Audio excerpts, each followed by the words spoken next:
in that area in the valley or East Mesa, and you need to get to Surprise or Anthem or someplace like that, you're going to be spending the same amount of time. I know. And a big thank you to Desert Financial Credit Union for sponsoring the KRIM Community Spotlight Program. Good morning, Rim Country. Chris Higgins in the studio. Hope you're having a wonderful Wednesday morning.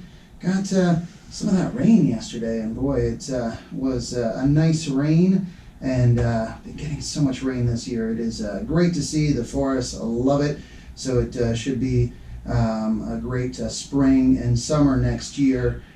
With hopefully no fire restrictions. That'd be wonderful. Well, in the studio this morning, I have Isaac Blake, and he is part of Digital Payson, and he's going to explain the role of this group, Digital Payson, what they're working on, and how they are helping to bring better internet service to Payson, and I know, and so much more. There's so much involved with it, and thank you, Isaac, for coming in this morning to share with everyone about that. Well, thank you so much, Chris. It's an absolute pleasure to be here and also be able to outreach to the members of the community using this format, which I hope we can do more often as well. The idea about Digital Payson really was the ideation of it started in late 2020, where we were sitting here identifying, there was a real need in the community for internet. Now, this isn't exactly breaking news because there have been multiple attempts to do this throughout the year, but I think what really was missing, and where, when I originally approached the town about the concept of it, was as a unified voice to be able to pull from all the different needs of the community. So whether or not that's the individual citizens themselves, businesses, organizations, public safety, all that. How do we, pull that together so we speak in one unified voice? Also then giving us the ability to outreach and collaborate with the various service providers. So in other words, it's along the same lines of a one Payson approach, so that we could, to do that. And also conversely, where we could then, they had somebody that they could interface with. So in other words, if we're trying to do strategic planning or work on issues, then rather than having 10 people with 10 different viewpoints in the room at one time, we can speak in that area. So in early 2020, the Digital Payson working group was formed under our town manager, Troy Smith, shortly after he came on board. The group itself is made up of volunteers, throughout the community that are technology focused. So in other words, some are retired, some have their day jobs and still do this. But again, it's that unified vision. And what we also wanted to do is be able to, pull back some of the other issues that may be facing us. So in other words, we're focused on how can we improve internet service and digital services, into the Payson area, is to improve things. And we're not looking at Gila County or the state of Arizona. Certainly, those are partners that we work with and share things. But what is the need of our community and the overall area? And then also extending that overall area, because Payson is a public safety access point. We have to make sure critical services, both from the first responders perspective, 911, but also people being able to call 911 as well. So we've got to make sure that those services, those core services, are there before we do anything else. And so since that time, over the last 18 plus months, we've been working through a lot of the different areas, and hopefully most of your listeners today would say, we're in a better place today than we were 18 months ago. Oh, I think so, definitely. We are. And one thing, you kind of touched on was that you're a voice for the town. Digital Payson is a voice for the town, for the businesses in the town and the residents of the town. So you are working together with other groups and representatives to improve internet for everyone in the community, which I think is great, and working collectively. Like you said, there's more power in that. You're not duplicating work, but you're the group that is spearheading or leading this charge, and that's really good. Yeah, I think the other thing that people often overlook is the fact that for it being a town-sponsored group, now we're able to have direct access into all the service providers at their government affairs level. So in other words, the conversations that we're having is not at the consumer business, nonprofit organization, level. It is actually at the government affairs issue, because we also understand that there's regulatory issues. We've had to unfortunately use cases where we've escalated things to the Federal Communication Commission, which has got the authority over the service providers to say, look, we need to address this problem, to do that. So we've been very much carrot, but also the service providers understand that we know that there's the stick there, and let's not do that option. Let's work toward the carrot, and let's show you how, from a business justification, cost-benefit analysis perspective, why this is a good idea for you, to have this and invest in Payson and the surrounding area. And what I love seeing, our internet services improve. What I love about that is it provides more opportunity for businesses to locate here, relocate here, because these days, and before the program you mentioned this, internet service is basically like a utility. It's the same as a utility. It's necessary for any business, or the vast majority of businesses. It's necessary for them to conduct business these days. Yeah, and very much, one of the longtime Payson residents shared with me their experience. I'm a native Arizonan, so, my dad would tell me after he came out here after World War II how the dirt road up to Payson was challenged, and in my lifetime it was more the nice 2-lane roadway, through Sycamore Creek and, coming up that way. But look at the difference that when they made it into a divided highway now, between Phoenix and Payson. So in other words, you can get up and down quickly, Chris, within an hour and 15 minutes. Well, it's the same type of thing with the internet. We have to look at it from that perspective. The term many years ago was the super highway for the internet. Well, we need that type of opportunity here, but then also in town and surrounding areas, we have to make sure we have that infrastructure, that redundancy, that resiliency in place. Those are the core things. And going back to the mission of Digital Payson, it's really to work with companies and organizations on how do we go ahead and get the internet in and out of Payson. So think of it like what ADOT, we have to partner with them for State Route 87 to get here, as one example. Then how do we then deploy that within the town? That's a different thing. In other words, that's great that the 87 comes up here, but now we have to switch gears to how do we make that work for all the streets and tributaries and parkways and things within the town. And then the third area is really where I'm looking forward for us getting to here within probably next year, maybe a little bit the year after, definitely, is the digital services. So in other words, now that we've got the infrastructure in place and we've got the redundancy and appropriate speeds and all that issue, so we can kind of park those things behind it, because hopefully it becomes a distant memory.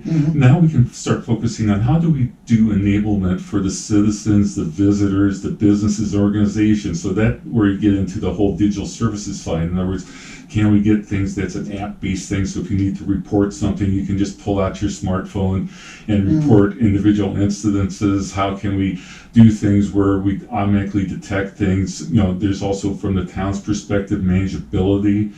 So how do we control street lights and coordinate these other areas? So there's a lot that's coming, but certainly everybody, I hope, understands it's a crawl, walk, run. Nobody, including myself, wishes that it could be done quicker.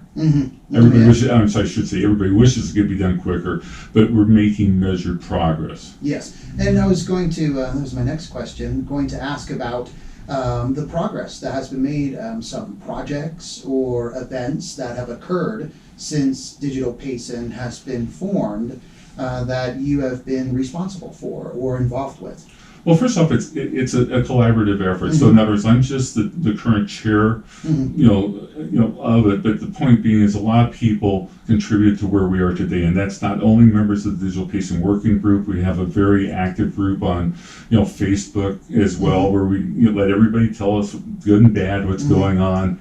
as well as, we provide data points to the different service providers, so that they can understand. Because, for example, one service provider may be totally about, our engineering people are down in Phoenix, but at the same token, we can say, hey, look, we're starting to see trouble in this area, or there's issues. And so when you take a look at the things that we've done, when I first came to town, and my wife and I made the decision that we wanted to spend our remaining time here in Payson, was the fact that we only had the single fiber coming in town from the old CenturyLink perspective. Well, since that time, Sparklight, due to the MHA Foundation and others, enticing Sparklight, we have now there's a second fiber run that came down, from the 260. So now we have two paths, to go in and out. And during the fire year before, we were able to actually make it so that Lumen and CenturyLink, Lumen and Sparklight would allow that they would co-locate facilities. So in other words, if there's one that got cut, the other one could switch over and use their particular services. So that's one example. We have other providers that we're working, like let's say APS. They currently have a fiber run that's coming down from Joseph City and up from Phoenix that hopefully will be done early next year. So now we'll have 4 different access points to come into Payson just on the fiber backbone. Now we're extending this also out into the broader area, because the approach that we've taken, largely any place our police and fire and first responders respond to, we have a vested interest in ensure that they have what they need, whether that's phones, data communications, and all that. So we've expanded the scope in that area, but it works out very well, because as soon as you bring the public safety issue to the table, people understand that. We have on the wireless side, T-Mobile has done a lot, in the community as far as the number of towers and investments. They're actually adding additional towers and capabilities to that. They also have a corporate-owned store here in town, at the corner of State Route 87 260. So they've done this. AT&T is now converted all their towers, the only one they have here in Payson, to 5G. But also in Pine, Strawberry, out in Star Valley, down in Rye. So again, it's that competition, collaboration, saying, look, let's raise the bar for everyone. So then that way we're satisfied. And then Verizon, we're still trying to very much engage them, because they are the popular favorite. But again, I have nothing to report today about that. But again, we're still having those conversations, and each company, and we respect the fact they have their own intellectual property, their own business things that they have to look out. So you've got to balance out to, we'd like for them to focus here, but then maybe they have to spend all their money addressing the hurricane and rebuilding the infrastructure down in Florida this year, and so it might be something that gets pulled out. But again, as long as we have multiple people and multiple service providers coming together, then that gives the community that choice and gives us that balance that that I think is the successful recipe for what we're trying to do here as well. I know here at the station, we have loved having our Sparklight service, the fiber service, and that's something I've heard that they are working on as far as getting that out to residents and providing a residential service. That obviously will take some time, but that is wonderful that they're working towards that. And I guess, can you confirm that is the case, that that's what they're working towards, or what their goal is? Yeah, and just so you and the listeners understand, sometimes we, the group has to enter, and the town has to enter into non-disclosure agreements. So we have to balance between, strategic plans that they, are sharing with us, so we can match strategic plans versus what's public accessible. So on that particular topic, yes, I mean, Sparklight has, said that many times that they want to be able to do that. Now, what their focus was, if you think of it from, if you were building a mall, back when they were popular, and, is the fact that, you build the mall, but then you gotta get all those major stores in place first, and and then you fill in all the other areas. Well, Sparklight in this area has already done that. So in other words, when they brought the fiber to town, they deployed it throughout the town, but it was focused pretty much on getting the business community, Yes. what they needed. So, organizations and companies like yours and others in town where they can, get that information, they have that. They want to be able to do it, but then right now one of the challenges has been there's a lot of grants that are floating around, and unfortunately, due to the process of the grants, you can't start work until the grant's awarded. So in other words, if they start to do things, they can't go back and say, well, we spent this much money 2 months ago and let's reimburse us. It doesn't work that way. It doesn't work that way. So again, we talk with the team all the time. They have that interest. They've expanded even further. So in other words, they're already gone south toward Jake's Corner, and excuse me, not Jake's Corner, but Pumpkin Center. Oh, okay. And then they've gone up north, and they were already coming down on that. So the nice thing is the fiber's there. Yes. Yeah. Now it's just a matter of how do we expand it out into the residential communities. But at the same token, I would be remiss if I didn't bring up, one of the companies that it seems like the town loves to. I hate to use the word hate, but loves to hate. But is Suddenlink, which is the new Optimum. You may have seen a lot of the different, the truck driving around town and stuff. But what people don't understand is there's a new CEO that came in, and we've worked with that team a lot as far as all the different and quite honestly valid concerns people have raised, and we're seeing things turned around. So in other words, the trucks that you've been seeing, not only the marketing one, but the actual bucket trucks and everything else, they have been going through doing massive infrastructure upgrades within Payson to improve things. So they're laying new fiber, coax, they're upgrading their node equipment, creating new nodes.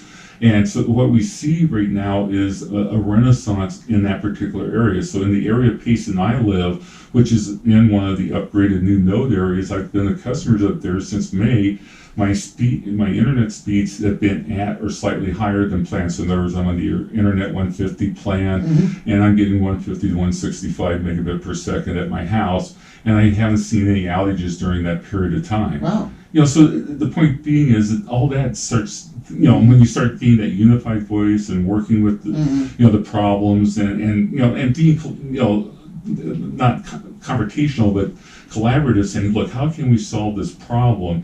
We find many times the service providers actually appreciate the fact that, we can have those type of conversations. And going back to the team members, since we're all technologists, or most of us are, then we can have that type of business and technology discussions that they appreciate, fully. And so we understand their side, and they also certainly understand our side as well.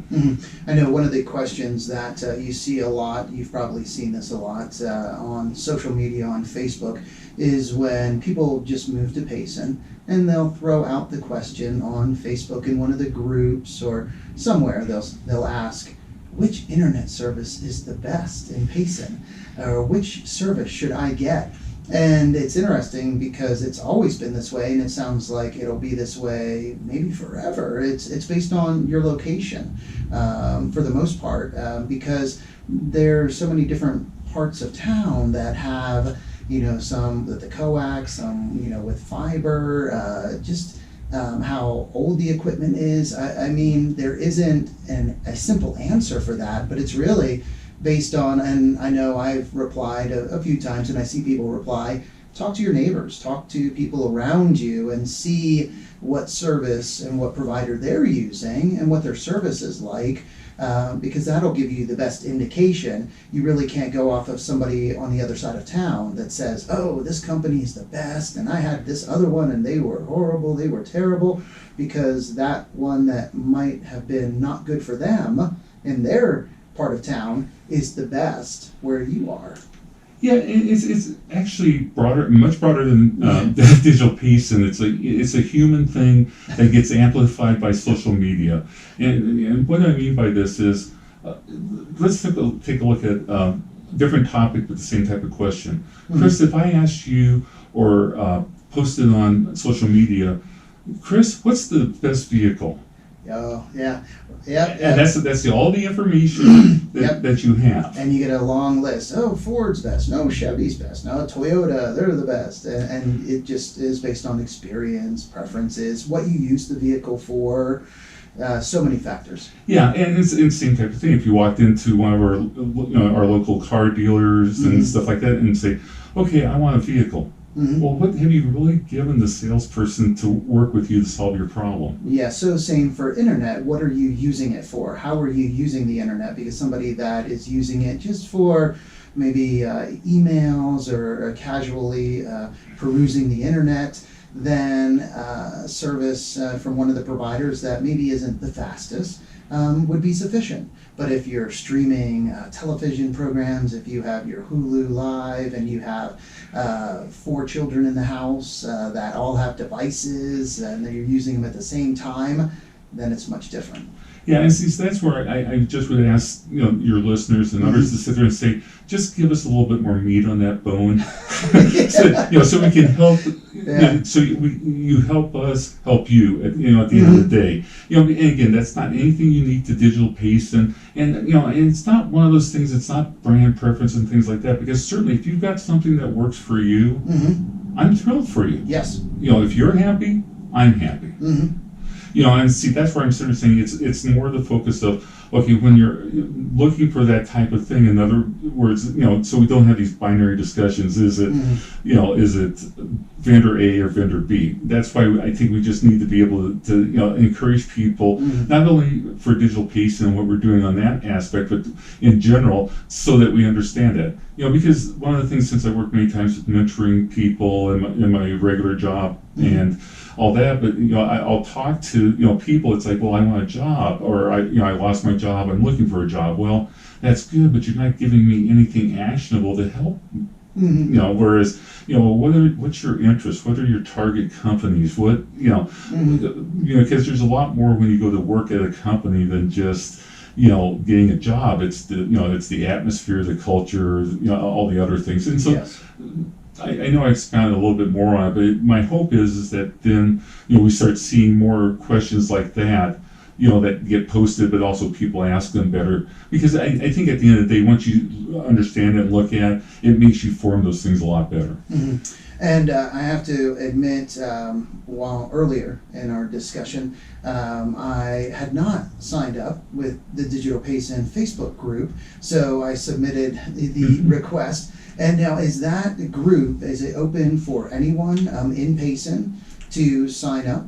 Well, actually, the interesting thing, even with the major Payson, Facebook group, that does an excellent job out there as well too, we find that there's a lot of people. Yeah, there's people resident only, but then there's a larger number. Well, there's a significant number of people that are coming out of there because it might be, hey, my grandma lives in Payson, so I want to kind of keep an idea of what's going on, or hey, I have a second home up in Payson. Okay. So what, at least on my side on Digital Payson, we restrict it, but so for approval. But if you're something where in your Facebook profile you're within 25 miles of Payson, you automatically get approved. And what we're just trying to do is, keep the spammers and other things out of there type of deal. Because if we just have it open, then we'll get this and we'll get flooded. And so, I'm kind of busy right now, but maybe one of the other admins or others will approve you right now. But that's, or if your things within Payson, you're probably already been approved. But yeah, it is a private group that just takes admin action if you're further than 25 miles away from Payson. I know how that is because our KRIM Facebook page, we have just over 37,000 followers, and it is obviously a public page, and so it's unfortunate, all the spammers when we do contests, or if something is getting a lot of attention, a post is getting a lot of engagement. A lot of times there is a spammer and somebody that just sees that and just puts different ads out there for whatever. So it is a pain. Yeah, that's just unfortunately the hygiene part of social media nowadays. It is. I want to say hi to Clifford Lane watching. We have a avid viewer in Illinois. Clifford. He works for the county sheriff there in southern Illinois, so saying hi to him. And I would encourage, and is it, I guess, acceptable to encourage people that live in Payson or have relatives, or like you said, have a vested interest, second home, and they want to know more about what is happening with internet services, digital services here in Payson, to become a member, to request to become a member of Digital Payson? Yeah, absolutely. Because again, we work with Maya from the Chamber's perspective, Julie from the economic development perspective. So again, we're just really trying to see how we do that type of enablement. Because before we didn't have the capability, now we're on the journey, to get that ability. So that's going to cause all of us to, to work even closer together to achieve some of those goals. So as long as somebody's got a vested interest, in what's going on in Payson and the Rim country, please feel free to join. I'm going to have a little bit of a challenge if you're from Afghanistan and China, other places like that. I've actually had those. I respond back going, help me understand why you're interested. Type of a deal. Yeah. What is your interest in Payson? Wow. Is there any other information you'd like to get out and share? We have a few minutes left, but just to end with. Really to thank the community overall, because again, we're all in this together. And I realize sometimes on social media, I get passionate, others get passionate, but at the same token, by working together and developing a common voice, I think that's really where the recipe of success has been, up to this point, and will continue to be. I just want to hopefully as quickly as possible get by some of these, infrastructure levels. The other thing I think that's important to people to understand is that there's only so much that we can do. And also there's the ownership factor. And let me give you an example. Many times on the main Payson page, they'll talk about, issues, traffic, and whatever, but they forget the fact that it's not Payson PD that has the responsibility of what happens on the state highways. It's ADOT and DPS and all that. Well, the same type of thing here. So in other words, on some of these things, we may have to look at different paths, whether it be through, the county or state or even the feds, to be able to address some of these issues. And that's where we need the support on that. And also one of the things I want to reach out specifically to the people that are in the smaller areas, remote areas. Come together, speak, take the Digital Payson format where we unify to be able to say, look, we as a community, we need this, and then start approaching the service providers and others, because there might be some way that they can sit there and balance it out. For example, when this country was formed, and even to this day, let's take electricity, for example. Well, the electric company would have their main line, but if you've got a ranch or someplace 4 miles away, that you need electricity to, you have to really pay for that extension. Now, you'll get the money back eventually if the land gets split and other things happen. Well, there might be some type of public-private partnership. Reach out to your state legislatures, and also your senators and others, saying, look, we need to have these, this thing. So then that way people start seeing that. I think that's the other challenge that we had, Chris, was before, I don't think that they saw or heard, Payson, Arizona. And so by us, respectfully starting to reach out to them and bringing those things to the table, they start seeing that and they start raising that awareness. So the people that are out in those remote areas where it's really challenging, like let's say in East Verde, in other areas, there might be a way that we can say, hey, look, can we come up with some solution, and maybe we add a little money to the thing, or we can work to get a grant or something like that, so that way we can enable those communities as well. A term I heard used, and I really liked it, was persistent positive pressure. And that is so true, not to be complaining or, pointing the finger, but to stay in front of those people in a positive way and be persistent about it. And there could be something possibly that can be done, but you don't know unless you're out there asking. And if those communities want to reach out to me or the team, certainly feel free to do so. One of the other things briefly is just the fact that not only do we have Facebook as far as our group, but then there's also the town's email address, which is digitalpayson@paysonaz.gov. So in other words, if somebody feels, I don't like the Facebook thing and they need to reach out, they can reach out that way, or if they call up the town, and we've had calls, come in that way, then, one of the team members will get back and be more than happy to work with them as well. Okay, and that email again is Digital Payson at paysonaz.gov. Correct. All right. Well, there we go. It's a little after 10:30. So wonderful. Thank you so much for coming on this morning, Isaac. Oh, my absolute pleasure. And please reach out to us if there's anything else we can do for you in the community as well. And I look forward to having other conversations as well. Yes, want to have you on again in the future just to update the community, our listeners and viewers on what's happening, in Payson and the improvements, just everything that is going to be taking place, because I know a lot is in the works and we're just right there, I feel, like on the cusp. So it's exciting.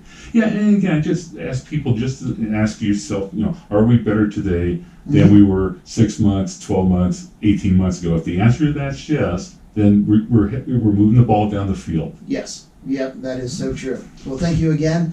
And thank you for all the work, all the effort, everything that you and your group and others that are working with you are doing to improve our digital services in Payson. Thank you so much, Chris. Thank you. No, you're very welcome. And thank you to Desert Financial Credit Union again for sponsoring our Community Spotlight program. Time to get back to the music with Steve Earle, Billy Joel, Robert Palmer, and more. But first, let's get a quick update from the National Weather Service. Now the KRIM weather forecast for Payson and surrounding All right, areas. there we go. Okay, guys, have a great day. See ya.